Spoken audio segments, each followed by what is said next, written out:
नदीचे, गावच्या नदीचे मासे आहेत हे. त्याच्या पोटाला असं कापायचं म्हणजे त्याच्या पोटातली घाण अशी निघते. पोटातली सगळी घाण काढायची, नाही तर मग ते कडू लागतात. गरम पाण्याने स्वच्छ धुवून घ्यायचे. 5-6 वेळा चांगले धुवायचे चोळून चोळून. जसे चोळणार ना तसे त्याच्यातली घाण निघत जाणार. अशी काळं काळं पाणी निघतं. चांगले धुतले नाहीत ना तर कडू पण लागतात आणि खाताना असं त्यांचा खराब असा वास पण येतो. मग 6 वेळा स्वच्छ धुवून घ्यायचे. 3 चमचे घरचा लाल मसाला, 1 चमचा हळद, 1 चमचा चिकन मसाला आणि मीठ. 4 हिरव्या मिरच्या, पण ह्या लाल कलरच्या आहेत. सफेद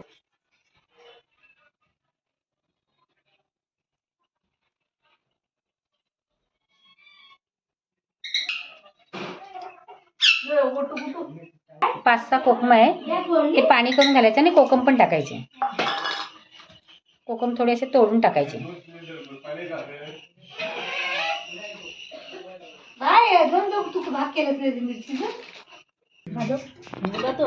आणि मिक्स करायचं.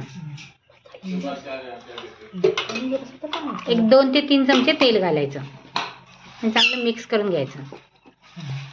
सर्व माशांना चांगला मसाला लागला पाहिजे. थोडंसं पाण्याचा हापका मारायचा. असं चुलीवर ठेवायचं आणि त्याला शिजवून घ्यायचे. हाताने मिक्स करायचे नाही, टोपानेच थोडंसं 1-2दा वर खाली करायचे. जर तुम्ही चमचा फिरवलत ना तर ते मोडून जाणार सर्व.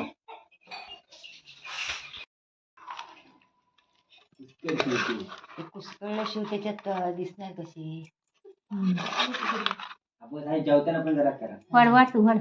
हा वाढ.